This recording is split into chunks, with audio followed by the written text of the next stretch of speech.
I know it's been a few months since I made one of these, but I've been traveling around the world playing some high-stakes poker, and I'm going to have a video about that later. But right now I'm back to answer your questions about money, so just leave them down in the comments, and I'll try to get to everyone that I can.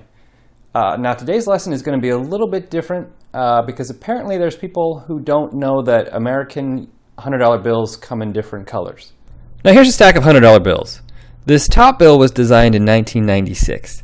This particular bill was printed 10 years later in 2006. Now you see all this paper underneath it? It's a different color. So obviously these can't be $100 bills also, right? Well, in 2013, the U.S. Treasury redesigned the $100 bill. But as you can see, a lot of the old ones are still in circulation. The new $100 bill came with added protections against counterfeiting, including this magnetic stripe. Also, they changed the shade of green ink used to print the bills. What's important to remember is that both types of bills are legal tender. Now, back to more important money issues, like what happened to that giant stack of cash that was on my desk? Well, before the U.S. election, I pulled a lot of money out of the stock market. There was a lot of volatility, and I don't like to gamble. I kept my other investments like real estate, but I had no interest in holding stocks, so I literally cashed out. Now, generally speaking, having roughly $1 million in cash sitting around your house is a terrible idea. The biggest problem is it's not making more money for you. So after the election, I sunk most of that pile back into stocks, and in the past 3 months, made over $90,000 in passive income. That's 9 of these stacks. Or these ones. Now, the first thing you might notice is that I am actually pointing my camera at my computer, because I'm low-tech like that. Now, generally speaking, I am not a stock picker. So since the election, I have been buying 2 things mostly. An ETF tied to the S&P 500 and another ETF tied to the Dow Jones Industrial Average. Now, if you're paying attention, the average, those went up about 0.6% today. But if you'll see that it's up, my account's up about 1.18.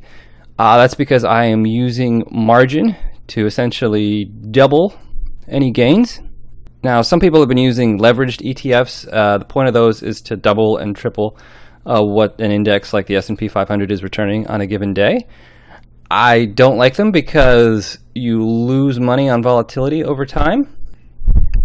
So we're going to take this, we're going to go to the actual trading account here. We're going to go to the actual trading account. And we're going to scroll down.